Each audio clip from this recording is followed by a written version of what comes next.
Okay, guys, this is 2025, July 25. So the update on the car is it idles, it runs. I drove it maybe 20 yards, and that's it. Okay, so there's a couple things I need to address on the engine. When we built this engine, to the best of our knowledge, we built it right. But fast forward 10 years, there's a couple of things that were not torqued down properly. So there's like the head bolts. These are the ARP head bolts, and the ARP rod bolts are not torqued to spec. So at the time we followed the Honda OEM specs, which I'm pretty sure would be all right.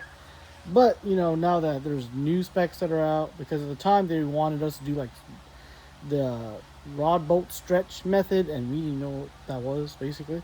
So we followed the OEM specs, the Honda specs. But now they're telling us if you don't have that knowledge, then just go to this spec. And I'll give you the example. The rod bolts are torqued down about 75 foot pounds, I believe, but it calls for 90. So we need to do 90 on that.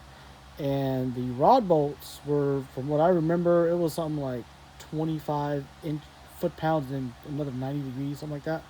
But I looked up the specs again, and these are the specs from ARP and the specs from Brian Crower, and they're saying 50 foot pounds on the rod bolts. So we're low. So we're about to drain the fluids out of the engine, take it basically completely apart and rebuild it. We got adjustable cam gears that we're gonna need to put in. We got a new tensioner, and this is running a brand new tensioner from Honda, but we're gonna take that out also. Put the other one in because they're known to fail if we have upgraded springs, which I have. These are the inline pro springs. Okay, so it's just good to see it work, but then we have to tear it apart and put other things back in it. So that's what we're gonna do today. Just doing that. I'm just super stoked that the whole thing fires up and it's working. Airflow is good. Radiator turns on.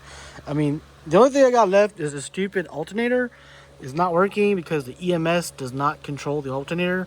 So one of these plugs, I'm thinking it's the red, no, the black and yellow, that needs to be tied to switched power, switch 12. So as soon as we put the key on, it turns on the alternator, so the alternator can charge the car. And that's pretty much it. That's the kind of update for today. We're gonna tear this thing apart.